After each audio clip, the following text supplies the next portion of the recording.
Olá, amigos. Vamos então à frase de Chico.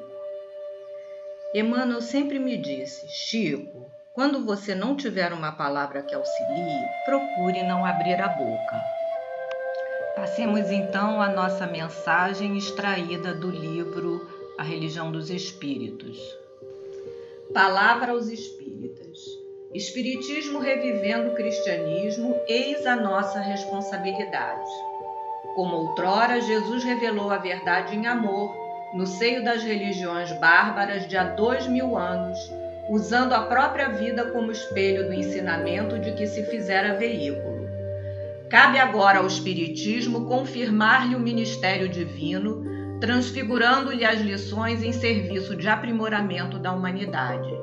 Espíritas, lembremo-nos de que templos numerosos há muitos séculos falam dele, efetuando porfiosa corrida ao poder humano, olvidando-lhe a abnegação e a humildade.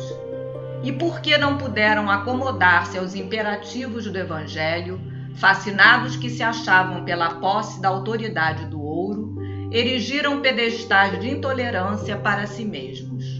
Todavia, a intolerância é a matriz do fratricídio, e o fratricídio é a guerra de conquista em ação. E a lei da guerra de conquista é o império da rapina e do assalto, da insolência e do ódio, da violência e da crueldade, proscrevendo a honra e aniquilando a cultura, remunerando a astúcia e laureando o crime, acendendo fogueiras e semeando ruínas enrajadas de sangue e destruição. Somos assim chamados à tarefa da restauração e da paz, sem que essa restauração signifique retorno aos mesmos erros e sem que essa paz traduza a inércia dos pântanos. É imprescindível estudar educando e trabalhar construindo. Não vos afasteis do Cristo de Deus sob pena de converterdes o fenômeno em fator de vossa própria servidão às cidadelas da sombra, nem algemeis os punhos mentais ao cientificismo pretensioso. Mantende o cérebro e o coração em sincronia de movimentos, mas não vos esqueçais de que o Divino Mestre superou a aridez do raciocínio com a água viva do sentimento, a fim de que o mundo moral do homem não se transforme em pavoroso deserto. Aprendamos do Cristo a mansidão vigilante, herdemos do Cristo a esperança operosa, imitemos do Cristo a caridade itinerata, tenhamos do Cristo o exemplo resoluto. Saibamos preservar e defender a pureza e a simplicidade de nossos princípios. Não basta a fé para vencer. É preciso que a fidelidade aos compromissos assumidos se nos instale por chama inextinguível na própria alma. Nem conflitos estéreis, nem fanatismo dogmático, nem tronos de ouro, nem exotismos, nem perturbação fantasiada de grandeza intelectual, nem bajulação às conveniências do mundo, nem mensagens de terror, nem vaticínios mirabolantes. Acima de tudo, cultuemos as bases codificadas por Allan Kardec sob a chancela do Senhor, assinalando-nos as vidas renovadas no rumo do bem eterno. Então agora, querido Jesus, com os corações mais pacificados, endereçamos, Senhor, o nosso pensamento a Ti, rogando, Senhor, o Teu concurso e o Teu amparo para que possamos realizar o estudo de acordo com as necessidades maiores de todos nós. Abençoa, querido amigo, os nossos melhores propósitos. E que mais uma vez, Senhor, as Tuas bênçãos divinas, o Teu amor maior, a Tua pureza possa cobrir toda a nossa cidade, todos aqueles, Senhor, mesmo aqueles que ainda não sabem Te buscar, mas todos aqueles especialmente que sofrem nesse momento. Abençoa todos nós e dai-nos, Senhor, a permissão para iniciarmos o estudo de hoje. Nós vamos estudar então o egoísmo e a coragem. O egoísmo, como já nos diz o Evangelho, é essa chaga da humanidade que deve desaparecer da Terra, porque o planeta está transitando para um mundo de regeneração, onde se conclui que o egoísmo é um entrave ao progresso moral da humanidade. Lá no capítulo 11 do Evangelho, no item 11, Emmanuel nos diz que o egoísmo é o objetivo para o qual todos os verdadeiros crentes devem dirigir suas armas, suas forças e sua coragem. E diz mais: digo coragem porque é preciso mais coragem para vencer a si mesmo do que para vencer aos outros. Quem seriam então esses verdadeiros crentes a quem se refere Emmanuel?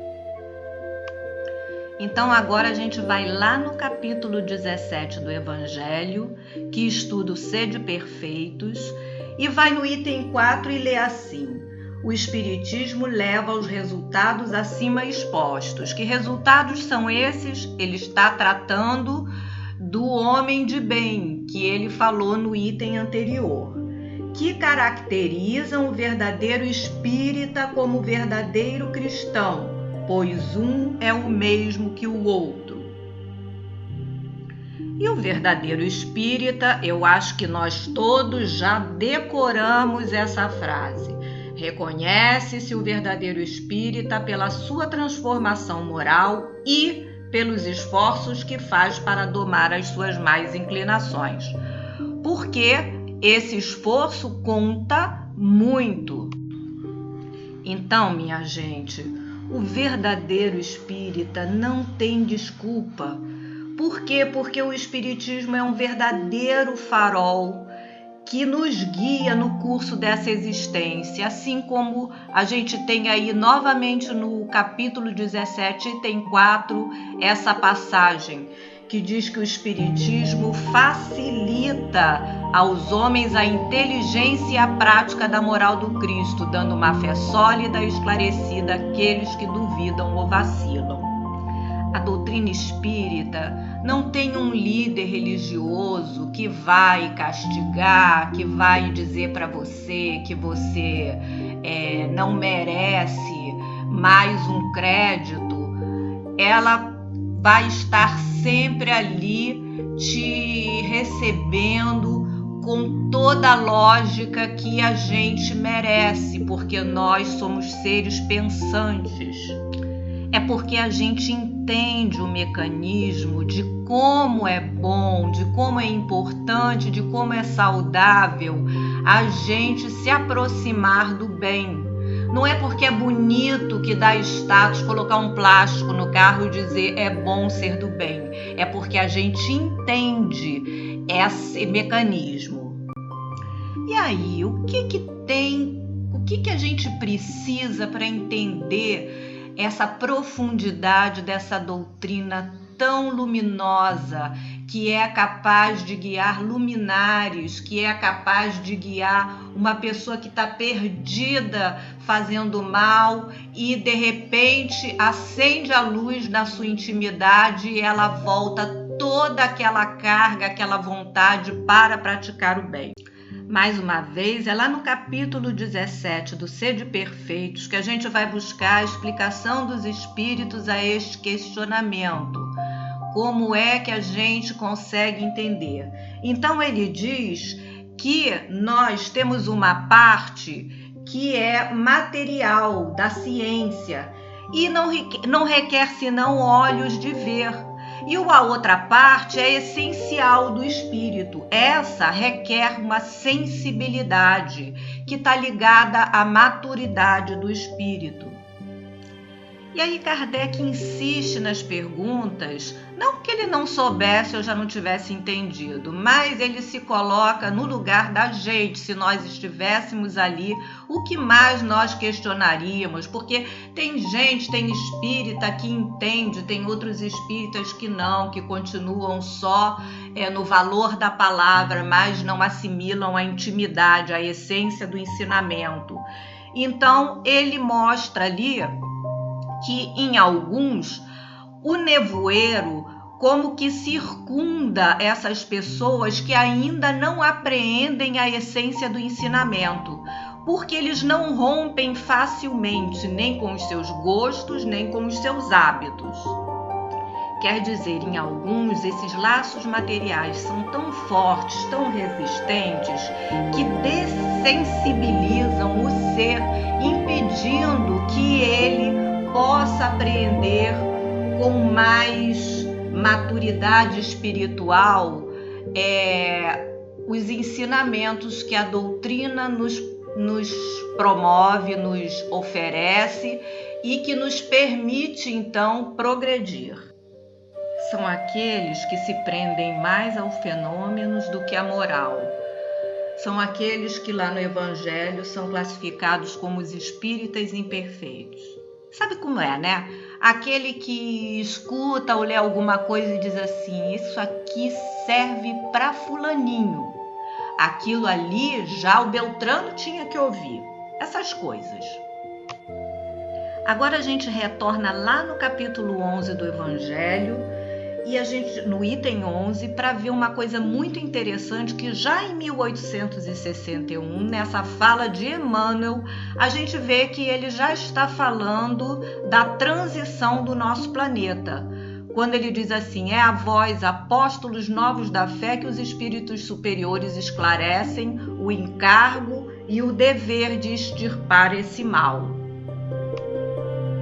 E ele continua: expulsai da terra o egoísmo para que ela possa subir na escala dos mundos, porquanto já é tempo de a humanidade vestir o seu traje viril.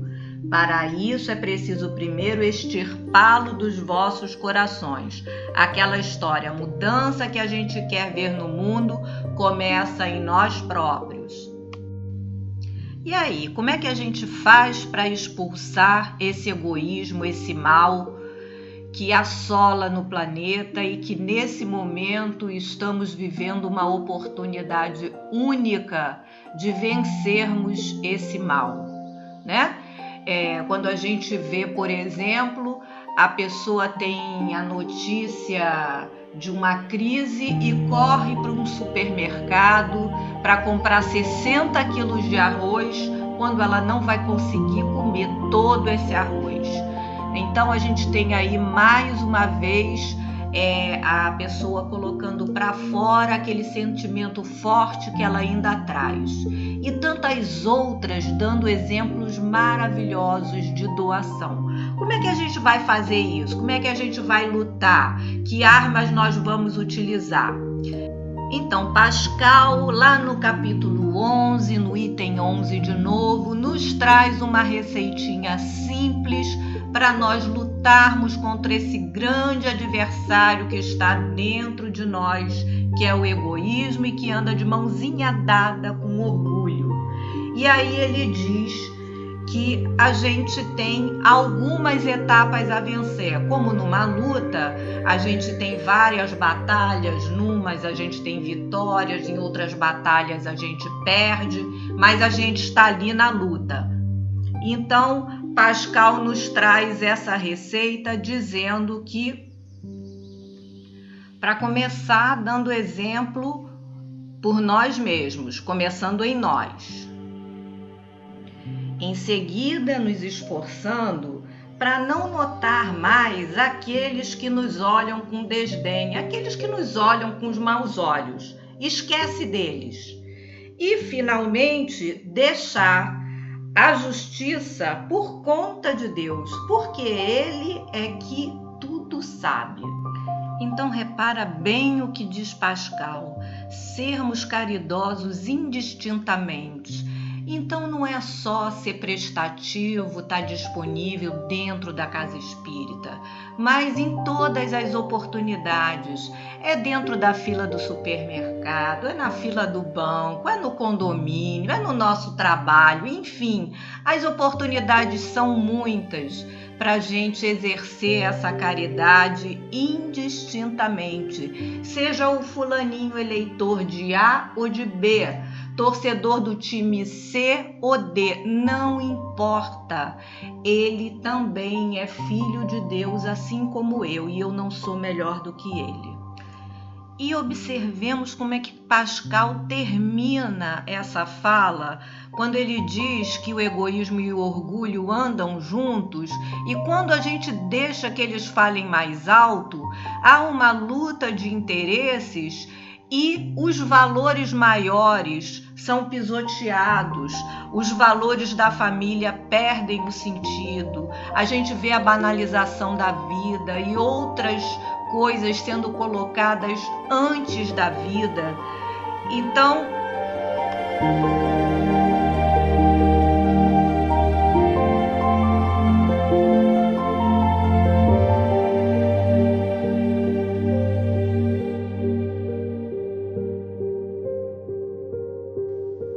a gente fica muitas vezes sem graça de dizer o quanto a gente admira, o quanto a gente gosta de uma pessoa por conta dessa banalização dos sentimentos. E a gente vive num momento muito cruel, onde tantas outras coisas são colocadas em valor maior do que a própria vida. A gente está vendo isso agora. Nós podemos fazer um exercício para ver, avaliar a nossa atitude, o que a gente precisa burilar, o que a gente precisa extirpar, como Pascal diz, e como os espíritos falam de egoísmo nas nossas ações. É difícil a gente se olhar como nessa imagem que a gente tem aí. Mas a gente pode fazer uma coisa que o Haroldo nos convida a fazer. E se todo mundo fizesse do jeito que eu estou fazendo, como seria? Seria bom? Para concluir o nosso estudo, vamos então pensar que armas seriam essas que nós podemos utilizar para combater em nós o egoísmo, trazendo essa coragem para lutar contra esse inimigo oculto que vem dentro da gente já de longo tempo. Para que fique bem clara essa ideia das armas que nós, que nos dizemos espíritas, devemos utilizar para voltar para a direção do egoísmo e daqueles males que trazemos, vamos relembrar um trechinho de André Luiz, lá do livro Os Mensageiros, no capítulo 18, quando André Luiz vinha com uma caravana para um posto de socorro, e aí o dirigente do posto de socorro pede a eles que permaneçam mais um pouco, porque a situação da atmosfera do planeta estava muito difícil para a travessia deles. Então eles dizem assim: os que não se encontram nas linhas de fogo permanecem nas linhas da palavra e do pensamento. Quem não luta nas ações bélicas está no combate das ideias, comentando. É natural que se intensifiquem ao longo da crosta espessas nuvens de resíduos mentais dos encarnados invigilantes, multiplicando as tormentas destruidoras. Olha bem aí a importância do nosso pensamento influindo na atmosfera, a vigilância do nosso pensamento. E observem bem o alcance desse nosso pensamento, quando André Luiz diz assim: o erro de uma nação influirá em todas, como o gemido de um homem perturbaria o contentamento de milhões. A neutralidade é um mito, o insulamento uma ficção do orgulho político. A humanidade terrestre é uma família.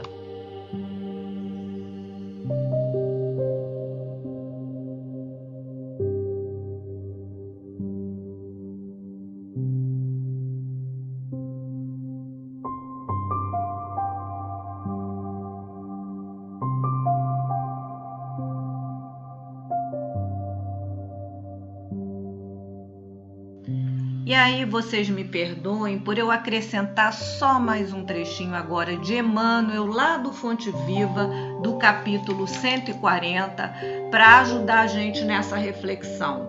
Quando ele diz assim: o mundo ainda é uma Jerusalém enorme, congregando criaturas dos mais variados matizes, mas se te aproximas do Evangelho com sinceridade e fervor, colocam-te à cruz. Daí em diante, serás compelido às maiores demonstrações de renúncia.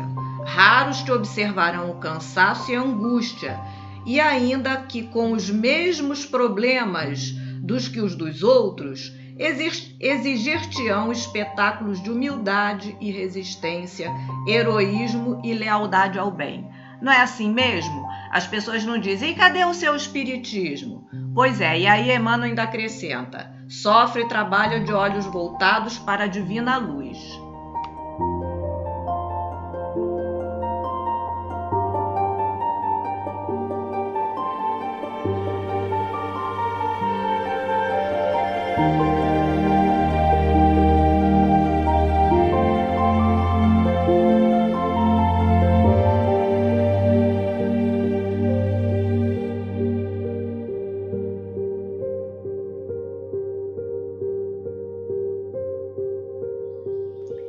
Do alto descerão para o teu espírito as torrentes invisíveis das fontes celestes e vencerás valorosamente.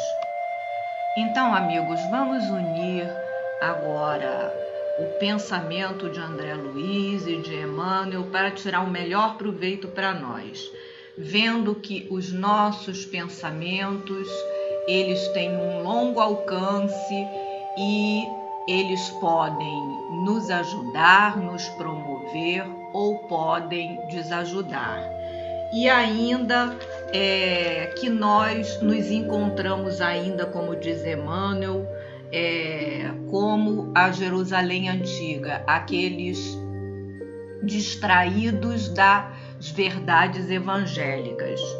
E precisamos voltar a nossa atenção para aqueles inimigos, aqueles adversários que ainda trazemos, como a nossa grande Joana diz, reconciliando-nos com ele enquanto estamos a caminho, e esses maiores adversários são aqueles que ainda trazemos na nossa intimidade e que muitos de nós, distraídos das verdades evangélicas, procuramos colocar essa sujeirinha embaixo.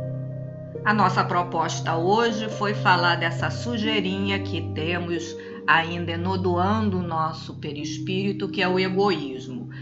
E nós temos condições já, com todas essas ferramentas que a doutrina espírita nos traz, que é essa maravilha de nos permitir raciocinar, de nos permitir questionar e ver o que essa doutrina nos fornece para essa grande luta.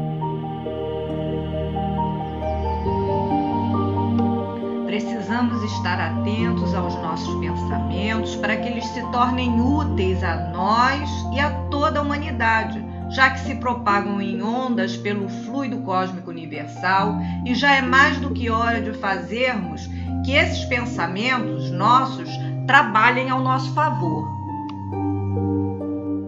Então, por exemplo, como fazer que os nossos pensamentos, essas ondas, vibrem numa alta velocidade para que essas ondas sejam penetrantes e atinjam o nosso alvo, sem se perderem pelo meio do caminho? Elevando o nosso sentimento, porque são os nossos sentimentos que alimentam os nossos pensamentos. E por vezes, pessoal, esses sentimentos ainda hibernam na nossa intimidade, precisando ainda germinar.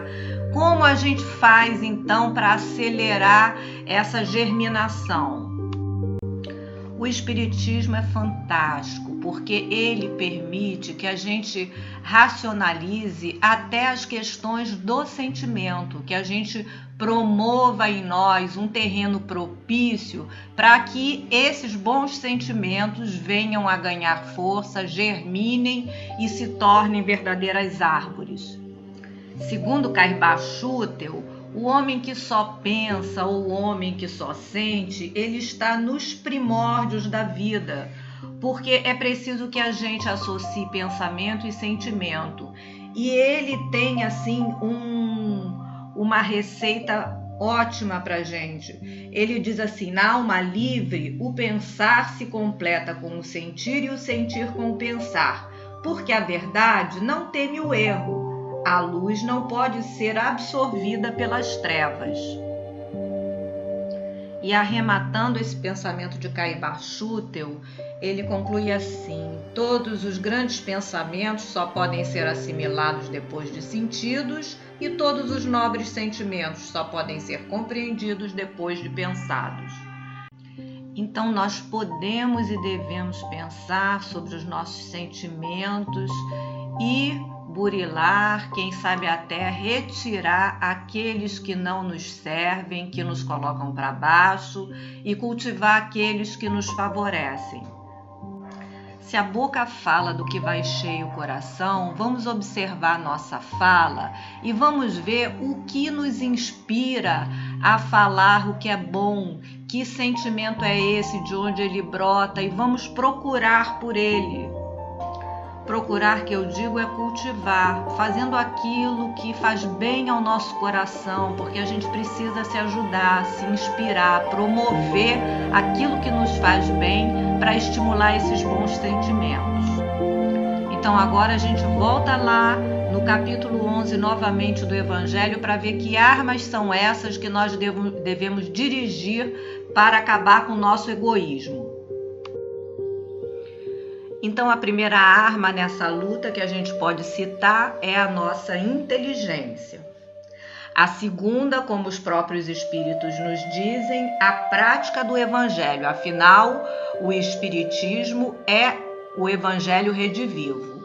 E, finalmente, o Espiritismo que nos oferece a fé raciocinada, essa fé inabalável, que é capaz de enfrentar cara a cara as dificuldades da humanidade e trazer a firmeza que todos nós precisamos ao enfrentar os obstáculos que são necessários ao nosso crescimento.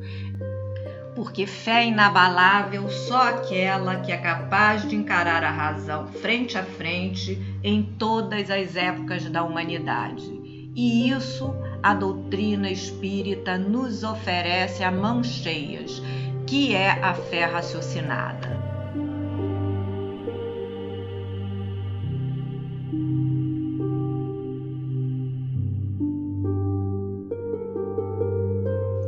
Eu agradeço muito por mais essa oportunidade de trabalho.